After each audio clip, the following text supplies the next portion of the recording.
Hey, what's going on? Dr. Danny here with the PT Entrepreneur Podcast. And today I'm going to tell you a story about a Christmas tree lot, a steak, and why the hard part makes everything worth it.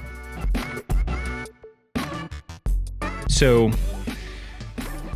we recently got our Christmas tree from a nursery here in Atlanta.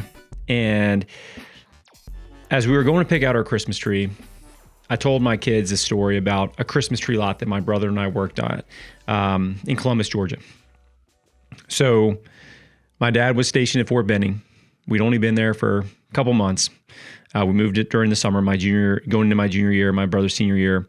And somehow we got this job at a Christmas tree lot. You know, I can't actually remember how it happened. Normally it came through a football coach. That's probably the connection. But towards the end of the year, from basically right around Thanksgiving until Christmas Eve, we worked at this Christmas tree lot off of an access road in Columbus. And this was a job where the guy pretty much straight up told us, he's like, I'm not going to pay you unless you're a hard worker, and you won't get paid until we're done selling all these trees, because I got to cover all my costs and whatever else. Very sketchy deal, by the way. Very sketchy. I would tell my kids not to take it. And my parents were worried that they were going to my brother and I were going to get ripped off. So we went basically, every weekend, every day that we could go after school. And then when school was out, we worked the whole day, all day, every day with this Christmas tree lot. This guy lived there in an RV, and this RV was in basically, and the lot was basically in a, just like an empty section across the street from a Texas Roadhouse. So imagine this. Imagine, working in this Christmas tree lot and having to smell Texas Roadhouse, yeast rolls, steaks every day. But that was an expensive meal for us to try to go over there. And we never did. But my brother and I said, hey, here's what we're going to do. When we get paid, we're going to go eat like kings at this Texas Roadhouse. We're going to go get the most expensive meal we can possibly get there. So we work through the season, and it's hard.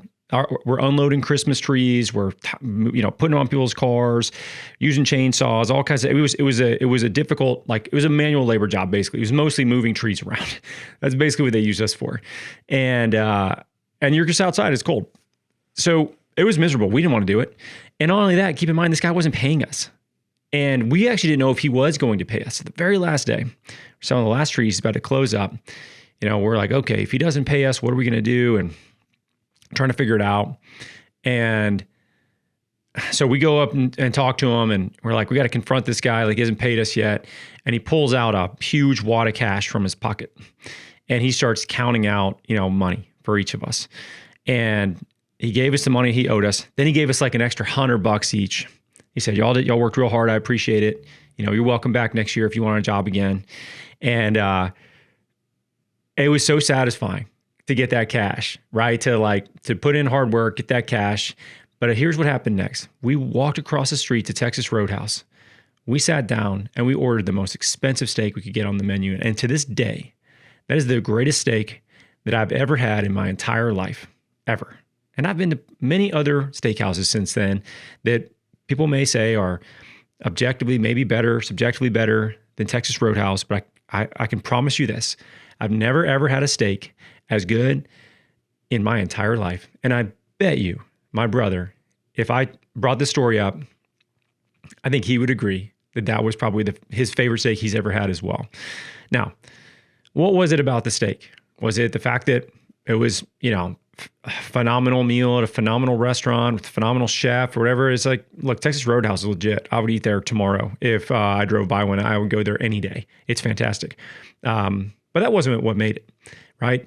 It was the fact that we had literally put in all this work. We worked really hard. And every day we were there, we were smelling this place. And we couldn't afford to go there ourselves. We couldn't afford to go eat there ourselves. We didn't have any money. But man, when we got some and we were able to pay for our own meals after the hard work we put in, it was fantastic. So what does this have to do with physical therapy and business? Because essentially let me tie that in somehow, because that's what this podcast is all about, right? I mean, here's the thing. When you do hard things, it's more meaningful whenever you get a chance to reward yourself after the fact. I'm sure you can apply this in many ways in your own life, but we forget about it sometimes when we're getting frustrated by business, when we're getting frustrated by lack of progress that, we're seeing. Things aren't happening fast enough. I'm not getting enough new patients. I'm not making enough revenue. My new staff member's not getting enough, volume. They're not keeping people around for continuity. This new build out's taking longer. It's costing more money. I'm having to take loans out, whatever, there's always something that's going to happen. And the perspective of that I think that something that I forget, and I think this was a good reminder and that I wanted to share with you, was the fact that if you don't have the shitty stuff, then it doesn't feel very good whenever you get the good stuff. Like it's pretty much that simple, like you need the perspective. It's like if somebody had, let's say somebody just decided they were going to take us to Texas Roadhouse randomly. Hey, I'll just take you out to Texas Roadhouse. Cool. That would have been great. Probably wouldn't have even remembered it.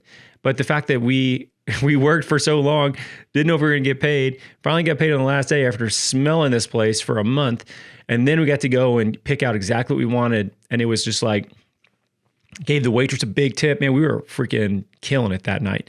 And like that is different because of the shitty side that we dealt with, with the hard work we had to put in. And if you are in business for yourself, like, or even school, maybe you're listening to this in school. School feels great when you graduate because it's hard. Like it wouldn't feel great if it was easy. You have to put work in, you have to put time and effort in and stick to something. With a business, it's hard and it doesn't get easier. Like you just end up solving harder problems. So, but there's moments where it's really hard. There's moments where it's really challenging. And then there's moments where you have a big win and you should celebrate those things. I think that's really important, and something I've done a really bad job of historically in my career is when we accomplish something, I typically just move on to the next thing. Act like you've been there before, be a professional about it, go move on to the next thing, whatever. But I think it's very important to celebrate those wins. It's what helps you, keep going. It's like going and grabbing that steak dinner after you got paid, and actually like celebrating what you've done, because it is hard and it is not something that everybody can do, and it is something that you stuck to, and you want to reward that, right? It's positive reinforcements, and that's something that you should really definitely do. But that's usually not what happens. In fact, most people, when it gets really hard and it's really challenging, they think about, oh man, well maybe I'm doing the wrong thing and maybe I should give up. It's like, no, it's just, that's part of it. Anything meaningful, anything that's going to be, something that changes your life in particular. Like think about this, a successful clinic will change your life. It will change your family's financial position. It will change your ability to have time freedom. It will change you as a person because of who you have to become. Why would that be easy? Why do you think that would be easy? It's silly to think that would be easy. And if it was easy, it wouldn't be as meaningful once you've accomplished those things. I hate to say it because it's fucking hard. It's really hard. Super hard to start, grow any kind of business. I have a massive amount of respect for anybody who decides that that's the path that they didn't want to take, but it shouldn't be easy. It can't be. So once you realize that, and you realize that basically it's just going to be hard, then lean into it, accept it, and just be like, all right, cool. This is hard. This is going to be hard. But you know what's going to be awesome? When you're successful and you get to celebrate that. When you're successful and you get to, enjoy at least a moment of celebration, because it will get harder again, depending on what you move on to next, right? Until you decide that you've gone as far as you want to go in your business venture, whatever it is. And then cool, you can just chill and you can maintain that for as long as you want. But if you can just reframe that, why is this hard, to this is supposed to be hard, I think that will help you out in a significant way. And it will help you realize that that's actually the part that's important. It should be hard so you can feel amazing about what you've accomplished after the fact.